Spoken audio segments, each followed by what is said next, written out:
E hoje, dividindo a bancada de trabalho comigo, para que possa, junto comigo, tirar as dúvidas e falar um pouquinho sobre esse universo que é o universo dos esteroides anabolizantes antogênicos, né? Eu tenho aqui a doutora Rosana Pimentel, que boa parte de vocês que nos acompanha já conhece, mas eu vou deixar que ela, mais uma vez, fale um pouquinho sobre quem é a doutora Rosana Pimentel, para que você possa entender. E você que está chegando agora, se inscreva no nosso canal, deixe seu like e ative o sininho. E se puder, compartilha com seus amigos.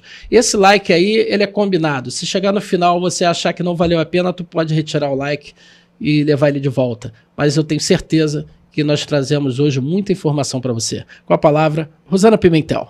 Olá, mais uma vez aqui presente, né, para falar de um tema bastante interessante, bastante polêmico ao mesmo tempo, né? Quando você fala de anabolizantes, se torna, né, um debate muito rico e também muito delicado ao mesmo tempo, porque é um setor que a gente tem assim poucas pessoas com informação correta sobre o uso dele. Então, se você for olhar bem, se você for analisar, a gente começa sempre um debate perguntando, né? Você é a favor ou você é contra o uso do anabolizante, né? Fica uma coisa assim. Então, quando as pessoas me perguntam, e você? Você é a favor ou é contra? Porque as pessoas sabem que eu sou profissional da educação física, né? Que é uma grande paixão da minha vida. Então, eu tenho sempre uma posição. Então, se eu profissional, dentro da minha profissão, tanto como profissional de educação física e tanto como biomédica, eu sou a favor e eu sou contra. Olha que nó que dá na cabeça do ser humano. Como uma pessoa consegue ser a favor e consegue ser contra? Eu sou totalmente a favor quando isso é usado, é utilizado e dentro de uma equipe multidisciplinar, né? E aí a gente faz uma investigação no indivíduo para poder chegar ao uso. Isso é um ponto. Estou totalmente contra o uso de qualquer maneira do anabolizante, né? E a gente vai debater isso aqui, vai falar sobre isso aqui, né? Eu vou explicar um pouco, né, da minha tese. Eu defendi essa tese uma vez, tá? Ela foi para a bancada e é um assunto muito interessante e ele é muito presente na nossa vida, mais do que vocês pensam, entendeu? No nosso dia a dia. Que bom, né? Quando nós falamos em anabolizantes, é importante você saber que eles são hormônios, esteroides anabolizantes androgênicos, reconhecidos por uma sigla EAA, né? Agora, nós temos que entender que esses hormônios, eles compreendem a testosterona e também os seus derivados, né? Então, ao longo do nosso diálogo, tem muita informação que nós vamos trazer para você a respeito dos anabolizantes. Mas eu já quero iniciar falando de algumas polêmicas. Por exemplo, o cantor Netinho, alguns anos atrás, né, quem conhece o Netinho, cantava a música Mila, né, que foi grande sucesso no início dos anos 2000, final da década de 90, ele tinha um corpo bem sarado, bem definido, e de repente ele apareceu, né, publicamente muito magro, e as pessoas não sabiam o que era, então muitos falaram que ele estava com câncer, outros falaram até que era o vírus do HIV, enfim. O que passou com o Netinho? O Netinho, ele usava os anabolizantes, né? E ele mesmo relata em um livro que ele está para lançar a qualquer momento, e o livro ele fala exatamente do drama que Netinho viveu. Ele teve um sangramento no fígado, então para você imaginar, chegar ao ponto do fígado ter um sangramento, você já vê o tamanho da lesão, né? E um outro problema grave que os anabolizantes provocam é que, como nós estamos falando de hormônios que o nosso próprio corpo produz, quando você vai buscar ele de forma sintética, o nosso organismo deixa de produzir o hormônio com determinado tempo. Isso vai provocar vai desregular o nosso comportamento hormonal. E com isso, uma série de doenças podem se alojar. Mas eu quero chamar a sua atenção que muitos jovens hoje estão fazendo uso indiscriminado dos anabolizantes. Os anabolizantes, ele é bem aceitável para tratamento de saúde, quando se faz necessária a reposição hormonal. Isso sobre acompanhamento médico, uma equipe médica especializada, com exames e tal. Agora, o uso indiscriminado em razão da estética, a Sociedade Brasileira de Endocrinologia... Hã? Endocrinologia. Não.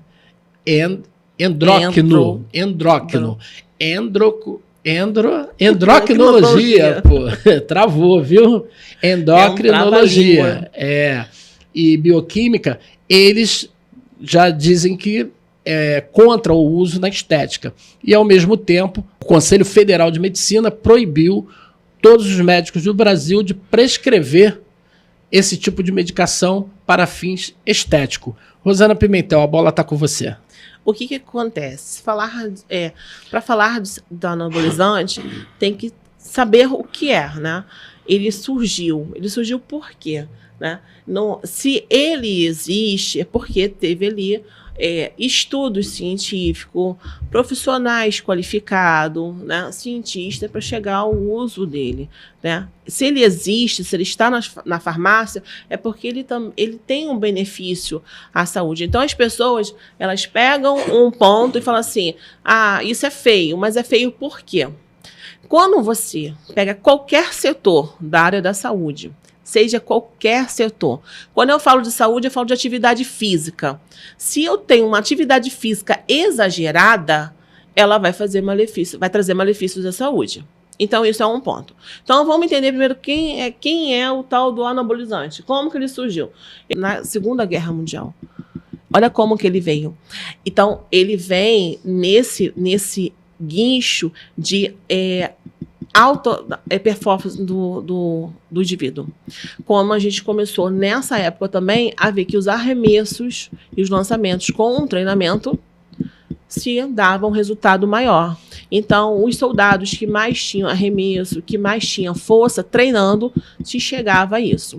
Se chegava a bom resultado. Isso a gente aprendeu lá na Segunda Guerra. E aí a gente começa a fazer, tanto que no atletismo a gente vê essa história. Entendeu? Então, o uso do anabolizante, ele não é só para estética, não é só para hipertrofiar, não é só para ganhar musculatura. E isso foi encontrado, quando se encontra a estética no meio do caminho, seja do que for, ele se torna perigoso, porque a estética ela é viciante. Se você for estudar a história do anabolizante, ele está lá dentro da farmácia, não é à toa. A gente faz o uso dele até mesmo para tratamentos de câncer de mama. Olha ele aí surgindo. Então, por quê? Porque ele tem uma recuperação, um estímulo muscular de tecido, né, muito grande. Então, existe um porquê que ele existe. Então, quando se descobre os músculos torneados, tem a descoberta a porcentagem de gordura, então isso leva ao indivíduo uma vaidade muito grande, é onde o caminho ele se distorce. Né? Então, quando você tem um acompanhamento de um nutrólogo, de um endocrinologista, tanto que é eles que estão de frente, então é outra história, é outro caminho. E as pessoas não querem isso, porque as pessoas querem muita facilidade. Entendeu? Você fazer um tratamento médico, um tratamento correto, ele se torna caro. Mas, se eu venho aqui por trás com o cara que ele é maneiro, que ele te diz o que você quer ouvir, o grande problema do indivíduo é quando ele encontra alguém que ele fala para ele o que ele quer ouvir. Então, quando fala para ele o que ele quer ouvir, ele aceita. Né? Eu já tive relato de pessoas que viraram para mim e falaram assim, eu estou precisando tomar uma medicação, fazer um injetável, você tem como fazer a aplicação para mim? Eu falei, sim, traz. Então, quando a pessoa lá traz para mim o farmaco, qual é a primeira coisa que você faz? Automaticamente você vai olhar o laboratório. É natural você ir olhar o laboratório. E você olha assim, rapaz, mas isso aqui eu não conheço. Tem Anvisa? A pessoa não sabe me responder. Aí, por curiosidade, eu pergunto, quanto que você pagou, entendeu? Um tanto muito pouco. Que se fosse na farmácia, esse 1 ml que está ali 10, o 1 ml ali, seria pelo menos isso no mais R$40 ou 1 ml. E você vê aquele valor, mas olha só, de 2 a 1. Ou que está aqui nessa escrita aqui, não tem aqui dentro, ou que está aqui, está muito além do que o que aqui diz. Por quê? A pessoa chega assim, a pessoa falou para mim que só pode ser meio ml ou no máximo 1. Mas quem é essa pessoa? A pessoa nunca quer dizer. Então eu não aplico. Quando está nesse nível, eu não faço aplicação. Não, você volta lá e resolve lá. Porque sem Anvisa, sem a receita, não tem como a gente ir, porque você faz um malefício à saúde. Então, quando a gente chega no meio desse caminho, esse percurso da pessoa que está com aquela sede de ter secar a gordura do corpo para ter uma definição de uma forma muito ligeira e rápida, a gente tem os problemas, as patologias que a gente vê, como ele relata aí o problema no fígado. Não quer dizer que ele fez uso, não estou falando que ele fez uso de algum anabolizante, de alguma química, de algum fármaco não autorizado, mas pode ter sido em excesso. Porque quando o fígado ele chega a se tornar, ele começa a dar sinais, é porque ele está sobrecarregado, né? Porque o que acontece? As pessoas falam assim, não, mas fulano teve cirrose, mas nunca foi ingerir bebida alcoólica. Excesso de gordura no fígado causa cirrose. E o anabolizante causa esse excesso de gordura no fígado. Mas por quê? Um dos pontos, né, que sobrecarrega o fígado, quem faz o uso do anabolizante, eles tomam muito suplemento e complemento.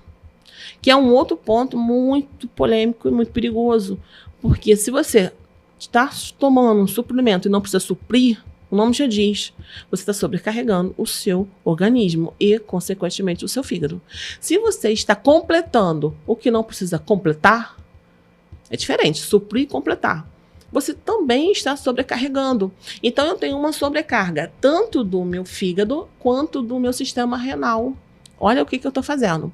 Então, quando você diz, né, que você iniciou a fala, que o organismo ele para de produzir os hormônios, é porque ele subentende que tem. Se tem, ele é inteligente. O sistema nervoso central, ele é inteligente. Ele é o nosso carro-chefe, ele é nosso guia. Se tem, por que eu vou produzir mais? Eu preciso parar a produção, porque o metabolismo, o organismo desse indivíduo tem o suficiente para uma sobrevida.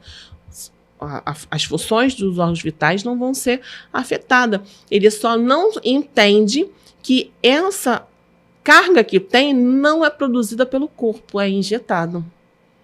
E aí, quando a gente tem essa queda de produção provocada, né, pelo uso excessivo dos anabolizantes, né, e a gente tem um problema futuro muito maior. Porque você tem que começar ao estaca zero, você tem que começar zerar, né? A gente fala, vamos zerar a vida e vamos voltar lá. O anabolizante, como que ele funciona? Ele é um funcionamento celular. Ele funciona celular, né? Ele vai lá na célula. Como que é o tempo de vida de uma célula? Na hemácia, 120 dias. E da célula? Como ela é ao quadrado, você multiplica ao quadrado, então a gente subentende que o tempo de vida dela são 24 meses. Então a gente tem 2 anos aí. Então a gente subentende, né, a gente estuda que o uso do anabolizante, ele tem uma duração média no organismo de 8 a 12 semanas. A gente tem ele de 8 a 12 semanas trabalhando no seu metabolismo. A gente tem ele ali. Só que ele é um uso metabólico celular. E lembra que ela multiplica ao quadrado? Então, a gente tem ele por mais tempo. Então, assim, nos primeiros 3 meses do uso do anabolizante, o que a gente encontra ali? Um resultado excelente, excepcional do indivíduo. Né? Músculo torneado, uma força, porque ele produz força, entendeu? Ele faz a síntese da proteína de uma velocidade tão grande e transforma em aminoácido. E a gente precisa disso para o crescimento celular, muscular, principalmente, recuperação, né, metabólica no treino. Então, dentro de um uso necessário e dentro de um uso acompanhado, é uma coisa. Dentro de um uso, porque fulano usou e está com corpão, é totalmente diferente, é totalmente desnecessário. Às vezes você tem um indivíduo que chega para você, mas por que? E outra coisa, ainda tem a parte da depressão. Porque como ele é vamos se dizer assim, algo que instiga sua autoestima, porque ele estimula, ele excita a tua autoestima. Porque a pessoa com o uso do anabolizante, ou ele se sente o máximo, né? Ele se sente muito top. Tem uns que fazem o uso, mas nem estão malhando. Não adianta. Se não tiver uma alimentação adequada, se não fizer atividade física adequada, que nesse caso é a treinamento de força pesado, não vai hipertrofiar. O que acontece ali? Uma retenção hídrica. Então, você vê que algumas pessoas elas ficam com o braço super torneado, tá grande. Aquilo ali é uma retenção hídrica pura, você não vê definição. Você não sabe o que é bíceps, o que é tríceps, não parece. Não tem. Então, a modinha, quando ela chega e ela se aloja e ela se espalha, é onde a gente tem um problema muito grande dentro, principalmente das academias. E quando você fala do filho ou da filha, é porque muitas das vezes a educação física escolar, ela esquece de tocar nesse assunto na escola. Porque o profissional de educação física, ele é um profissional maneiro, né? Ele é um profissional legal. Quando ele chega, chegou o profissional de educação física, chegou o profissional, tem futebol hoje, tá? Na época que eu dava aula ainda para educação infantil, eu chegava em casa comentando, né? Não, mas tem aluno que ele não, do Fundamental 1 que não pode ver que lá eu estou chegando ainda no portão e já escuto. Lá vem a professora da educação física. Porque aquela felicidade, quando eu estava na porta, aquela... Então, assim, a educação física, ele tem essa confiança, dela, confiança com o indivíduo. O profissional de educação física, ele tem. Tanto que a gente fala, o indivíduo obedece. Um ou outro questionam. E olha que a mídia está aí, a internet está aí. Um ou outro te questiona o que você está fazendo, o que você está falando. E às vezes você vê, olha para o lado, rapaz, aquilo ali está fazendo nem crack com crack. O que é aquilo ali? Né? Por que tá aquele uso? Então, como que a gente vai fazendo essa crítica, essa autocrítica? É mesmo pelo o uso,